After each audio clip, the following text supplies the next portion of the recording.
Thank you very much, Ivan Walanyolo, for that piece. Now, as the world rushed to limit the spread of COVID-19, countries put entire cities under lockdown, blocked international travelers from hard-hit countries, something Uganda also did after the first COVID-19 case was discovered in the country. Now, hundreds of people in transit were told their flights home could not continue because their government had blocked them.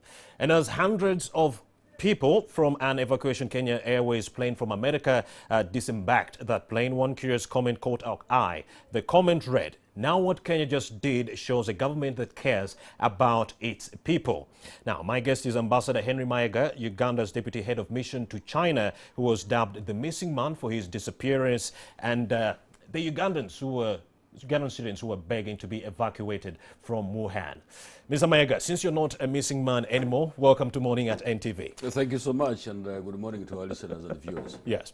First of all, this is a very hard question. Yes. Are we a government that cares for our people? Absolutely. Because, why do these cries keep on coming up, Mr. Mayega? Well, the cries, or is it the crisis, did you say? The cries. The cries, yes, they have to come up because man is born crying, he lives crying, and of course the rest is history, as you know. And so there are no easy ways, especially when you are in charge of public affairs. The conduct of public affairs requires that you face these kinds of cries every day. I mean, it's not only those people who are in diaspora or the children who are abroad studying and quite a couple of other groups of people who are abroad, Ugandans who are abroad. And I want to say right from the beginning that the biggest obligation of any government, that's worth its name, is to ensure the protection of its citizens wherever they are, whether within the country or without. But of course, that also supposes that situations are normal. In my view, that the situation that we have at the moment is abnormal, as President Yoweri Museveni has said. It's abnormal. And therefore, if the situation is abnormal, there must be ways of ensuring that we also probably, in some sense, behave abnormally. So going back to the question that you've raised about the cries of people, it's not only, of course, people in China where I work, but also in the rest of the parts of the world where Ugandans are found, the diaspora people are found. There have been those cries. But of course, the most important one is that the two issues that I can raise immediately. The first one is that definitely, as I've said before, the obligation of the government is to make sure that the protection of Ugandans wherever they are is assured. But of course there are things to do with the cost of evacuating these people, repatriating Ugandans who are abroad across the borders and so on. And if we must do it, then people must be prepared for the cost. That is number one, because there are colossal sums of money which are required at the moment if everybody is to be brought back, if all those who are saying that they want to be brought back. And I can't envisage a situation at the moment given the fact that the pandemic has really injured our revenues, because taxes, taxation is little down, of course, as you know, because of the pandemic. The FDIs are down, the diaspora remittances are also down.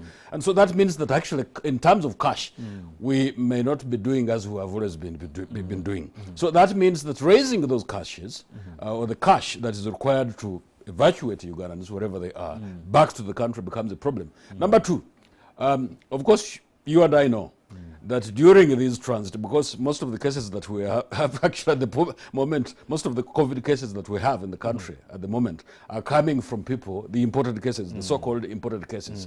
And therefore, how sure are you that when we evacuate Ugandans wherever they are and bring them, because they will have to go through airports, through all sorts of things, through immigration and so on, they are not going to contract the disease. So there are really pertinent issues that somebody must look at before where anybody concludes that yes, this is automatic, people must be brought home. And I'm not saying and I'm not suggesting that the government should abdicate its responsibility of ensuring that the protection of Ugandans wherever they are is assured. So there are those bits and pieces that make it extremely difficult for us at the moment to evacuate Ugandans and bring them back home. Yeah. Well, I'm also joined by Sarah Birete. She's a political analyst. She's going to be expounding more on this conversation. A very good morning, Ms. Sarah Birete. If you can hear me, yes. Yeah, amazing. Good to have you on the show. Thank you. Well, Ms. Sarah Birete, I have Mr. Mayega Henry. He's the ambassador Ambassador Henry Mayega, he's the deputy head of mission to China. Now we are discussing the people who are stuck in these countries abroad. What do you think is stopping the government from embarking on an evacuation process? We saw the same being mounted by India yesterday, getting the people from Singapore and Maldives. We saw Kenya Airways repatriate its people back to their country. What is happening in Uganda, and why is government so adamant to evacuate the people who are in these hard-hit countries? Yeah, I will use the example which is nearer to us, Romeo, Kenya. Kenya has been evacuating its citizens for the last 2 weeks. Though they don't call it evacuation, they say they are helping citizens whose travel schedules were disrupted by lockdowns due to the pandemic. So if you consider a person who was in a country for maybe 1 week, meeting or research work, and then they are traveling. I saw one Ugandan stuck in Addis Ababa who was in transit coming to Entebbe, but the lockdown was announced as he was scheduled to fly in the morning. These are people whose budgets were stopping for the duration they had traveled. They were not visiting anybody that can host them. They are in hotels. They don't have money. I know embassies have been trying to assist, but these are citizens who are sincerely stuck and they were not on leisure or any other consideration. These people must be brought home. Ambassador said all our COVID cases are imported. Indeed, everywhere in the world, COVID cases are they were imported through China. So that's not unique to Uganda. What we need to do is put the citizens under quarantine once they are here and test them and take them through all the health measures before they rejoin with their families. So that should not be an excuse for the country to neglect its citizens who are sincerely stuck in transit and in countries where they had gone, especially for short assignments. Mr. Mayega, if you can pitch in and counter Ms. Sarah Birete's argument, she's saying we would at least have these people come back to the country and quarantine them for 2 weeks. Just like the United Kingdom, they are also actually exploring that idea. If you're coming back to the UK, quarantine for 2 weeks. What do you make of that? Well, I thought I was very explicit at the beginning of our conversation because I said that, look, the biggest obligation of any government is to ensure the protection of its citizens wherever they are. And I'm sure that wherever Ugandans are, those who are stuck outside our boundaries, they have access to consular services.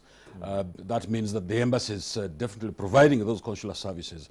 But I was very explicit when I talked about the issue of cost and also the issue of transmission through transiting and all these kinds of things. And I also want to probably at this point in time talk about a Uganda proverb which says that so if Kenya has done it and the UK has done it and the rest of the countries have done it and so on and so forth, it does not necessarily mean that Uganda definitely should do it. I'm not trying to suggest that Uganda can't do it, but there must be reasons as to why Uganda is not doing or taking that kind of step to ensure that Ugandans come back home. Because there are quite a number of things. One of them is the cost. And we must prepare that if we must bring back these Ugandans, there is a cost to meet. You're going to charter flights, that is number one, because most of the flights are not flying at the moment because most of the airlines are down. In fact, they have laid off workers and all these kinds of things. So you must charter. And you must also look at the numbers of Ugandans who are abroad. There are quite so many. I mean, last week I was talking somewhere and I was trying to look at the numbers that we have, for instance, in the conurbation in the US, between Boston, New York, Washington, and elsewhere, of 100,000 Ugandans who are there. So if you must charter flights to bring people from all these places, how much money do we need? And that would probably even mean that the 10 billion that we are talking about that is causing problems in Parliament and so on and so forth must be used for this kind of exercise. But we must ensure that the cases that we have are actually managed in terms of cost, because the more cases that you bring on board in terms of looking after people who have the COVID-19 disease, that means it assumes a cost. So whatever you look at, whichever direction you're going to take, I'm sure that all these kinds of things definitely are going to increase the cost, and we must prepare as taxpayers that the cost is definitely going to be voluminous, and that is going to make things extremely difficult. And of course, as the deputy head of mission to China, you should have been at the forefront of helping these Ugandan students who were begging for your help. Where were you, Mr. Mayega? No, because you see, when the location of somebody is not the issue. The issue is, in fact, you remember that the government actually passed a resolution that all missions should do, should register people in the diaspora, all Ugandans in diaspora. Now, for us in Beijing, actually, we had been doing that for a very long time. But you see, people are funny, and we were telling them that, look, whenever you're in China, you make sure that you register with the embassy. But because there was no problem, so nobody was coming for registration. Because we need to know your location so that consular services are extended to you as and when you require them. Yeah? But, of course, when the government took this position that every Ugandan who is outside the country must register, there are now quite lots of students in China who have registered with the embassy. Of course, we had already a number which is in the region of 800 of those who had registered both with the embassy and also the association that brings them together, and so on and so forth. But I'm sure that the numbers are now going to increase as a result of those numbers of students and as a result of people who transit through China, maybe doing trade and also looking for all sorts of jobs to do. So those numbers are going to increase. So the consular services have actually always been extended to Ugandans wherever they are, for as long as we know their location in China. At least I can speak for China because that's where I've been. And so that process continues, and I believe that Ugandans in China are definitely going to be safe. And besides that, the government of Uganda, both the government of Uganda and the government of China, have actually, right from the beginning of the pandemic, issued an advisory that it is better to stay put rather than travel. Mr. Rabirete, do you agree with Mr. Mayega when he says that the country has no money to actually evacuate these Ugandans who are stuck abroad? Yeah, Romeo, Ambassador is talking about all Ugandans in diaspora. The evacuation should not be for all Ugandans in diaspora. There are Ugandans who live and work in diaspora. Those don't need to be evacuated. What we are talking about are people who were on short travels abroad, people whose travel schedules were disrupted by lockdowns. We are not talking about everybody in diaspora, and the government should not insinuate such a situation. Indeed, because Mr. Mayega, she's saying we should not insinuate that everyone who is out there should be brought back home, but we should focus on some of the essential people, like the students who are stuck in Wuhan, like the Uganda Virus Research Institute doctor who is stuck in Addis Ababa, like the deputy governor of Bank of Uganda, Mr. Michael Ating Ego. Why wasn't there a plan to bring back all these essential people back home? Unless people have forgotten, because you see when this problem began in Wuhan, the government of Uganda put aside money that was distributed amongst those students to look after them. And of course, even the government of China, especially for students who were on government sponsorship, and I want to believe that a big percentage of the students in Wuhan, Ugandan students in Wuhan, were on government, the government of China scholarship. And they were being looked after both by the government of Uganda and the government of China. And that problem has completely subsided. So there is no question of saying that the students, the Ugandan students who are in Wuhan or in quite a number of other universities in China should be ferried back to the country because they are being looked after by the government of China. And also the government of Uganda, of course, as I've said before, put aside some money to sent, and all these students received the money. So the problem is actually has subsided. And right now as I speak, actually in China, the problem of new cases on the ground in China, apart from the imported cases, have actually, the curve has not only become flat, but it has completely gone down. And so the problem is subsiding even in China, so it is safe actually for somebody not to be evacuated from China, but rather to stay there. And the doctor? Of the doctor, I'm sure, because you see... the deputy of BOU. Absolutely. I mean, that is the responsibility of government. And I want to believe that, of course, the government must be preparing to make sure that he comes to take over the responsibility that was given by the president. But of course, when the president actually takes decisions about those kinds of things, he's not going to go to State Square to inform Mayega or Ebirete that, look, we are going to bring back this man. I am sure the government is going to make sure that that gentleman comes, because this pandemic actually is not going to stay with us forever. It's going definitely to be brought to an end, and things will go back to normal. Of course, at the moment, the situation is abnormal, as the president has said. But I am sure that the government is going to do the right thing and make sure that the deputy governor of Bank of Okay, Uganda is done. let's shift gears and let me ask you about the opportunities that you see coming forth from the COVID-19 pandemic. How do you think COVID-19 has changed the world? Better yet, Uganda. I think, especially in the field of diplomacy, things are, of course, there are quite a number of effects as a result of the COVID-19 pandemic. There are quarrels, for instance, right as we speak, between China and the US and China and the rest of the European countries and so on and so forth.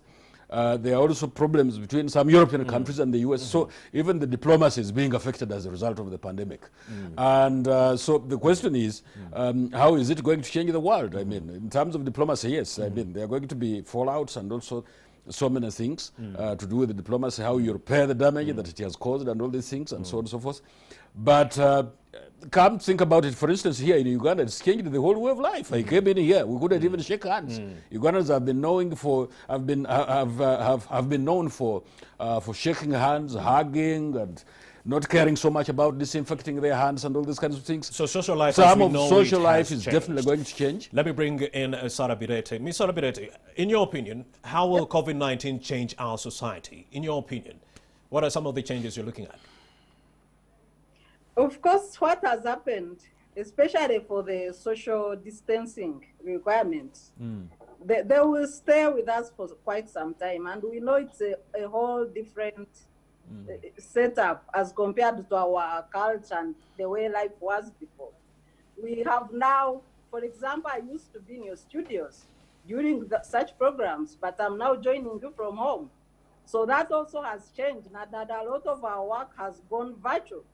So I think even as we go after the pandemic, especially for government meetings that cost so much money, I think they should consider holding some of the summits, where we have so much travel budgets. They should do that work virtually. Of course, Sarah, we are also in the campaign season. How do you think COVID-19 will affect politics in Uganda? We are supposed to be in the campaign season for at least the primaries. How do you think COVID-19 will affect politics?